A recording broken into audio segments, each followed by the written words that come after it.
अस्सलामुअलैकुम, कैसे हैं आप सब लोग। उम्मीद करती हूँ आप सब लोग ठीक होंगे, खैरियत से होंगे। आज मैं आप लोगों को बहुत ही अमेजिंग रेसिपी सिखाऊंगी, रमज़ान स्पेशल रेसिपी। तो एक बार आप लोगों ने इस रेसिपी को ज़रूर ट्राई करना है, वो भी रमज़ान में। बहुत ही क्रिस्पी हमारे ये पोटैटो बाइट्स तैयार होंगे। तो सबसे पहले आप लोगों ने एक आलू ले लेना है और इसको अच्छे तरीके से छील कर अब हम इसकी कटिंग कर देंगे। सबसे पहले आप लोगों ने इसके किनारों को साइड पे कर देना है ताकि हमारी कटिंग एक जैसी हो। अब आप लोगों ने ऐसे इसकी कटिंग कर देनी है, ठीक है। पोटैटो बाइट्स बहुत ही क्रिस्पी बनेंगे। जैसे कि आप लोगों ने वीडियो के स्टार्ट में ही इनकी आवाज़ सुनी होगी कि कितने ये क्रिस्पी तैयार हुए हैं, तो आप लोग भी इस तरीके से इनको क्रिस्पी तैयार कर सकते हैं।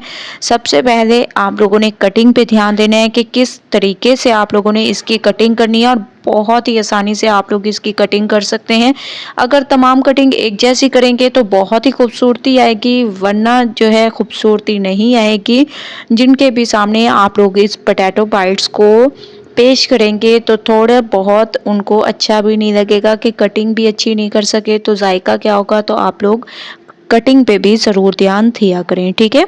तो तमाम की मैंने कटिंग कर दी। अब एक पैन में मैंने थोड़ा सा पानी दे दिया, इसमें हम इन आलूओं को डाल देंगे और तकरीबन आप लोगों ने 3 से 4 मिनट इनको बॉईल करना है। सिर्फ 3 से 4 मिनट, इससे ज़्यादा आप लोगों को इसको बॉईल करने की बिल्कुल भी ज़रूरत नहीं है।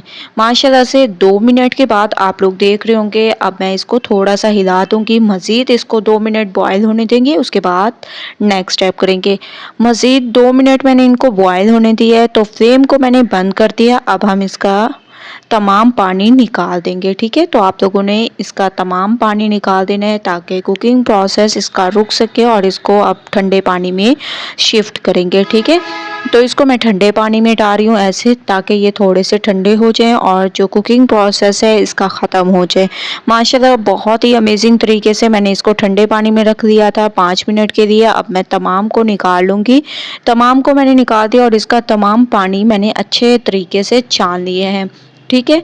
अब हम दे देंगे, कोई भी आप लोगों के पास या तो जिप बैग होना चाहिए, या ऐसे कोई भी आप लोगों ने कोई टिफ़न डब्बा कुछ भी आप लोगों के पास मौजूद हो वो ले लेना है। इसमें तमाम आलूओं को डाल देना है।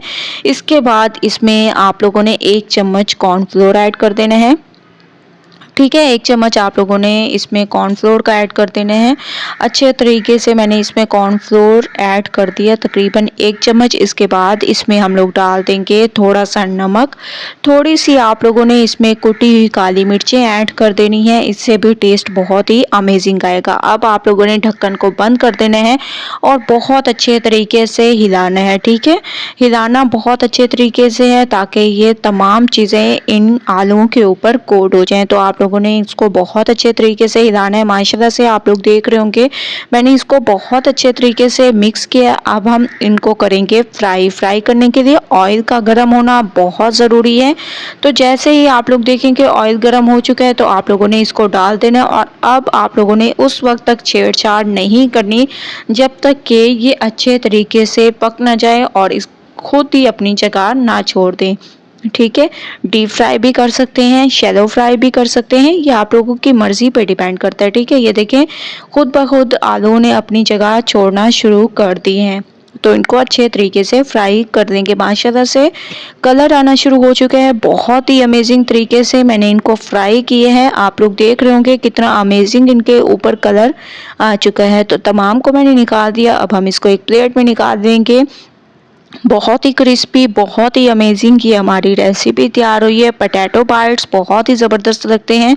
ऊपर से आप लोगों ने केचप ऐड कर देना है। केचप की रेसिपी भी मेरे चैनल पे मौजूद है, मैं वही केचप अब अपनी तमाम वीडियोस में यूज़ करती हूँ। इसके बाद ऊपर से थोड़ा सा हरा धनिया ऐड कर दें, और माशाल्लाह से बहुत ही स्पेशल तरीके से हमारे ये पोटैटो बाइट्स तैयार हो चुके हैं। रमज़ान स्पेशल रेसिपी है। एक बार आप लोग जब रेसिपी ट्राई करेंगे तो इंशाल्लाह आप लोगों को बहुत ज़्यादा पसंद आएगी। एक बार रेसिपी ज़रूर ट्राई करें, मुझे अपना फीडबैक ज़रूर दें। रेसिपी पसंद आए लाइक करें, ज़्यादा से ज़्यादा शेयर करें। इंशाल्लाह कल न्यू रेसिपी के साथ हाजिर होंगी, तब तक के लिए अल्लाह हाफिज़।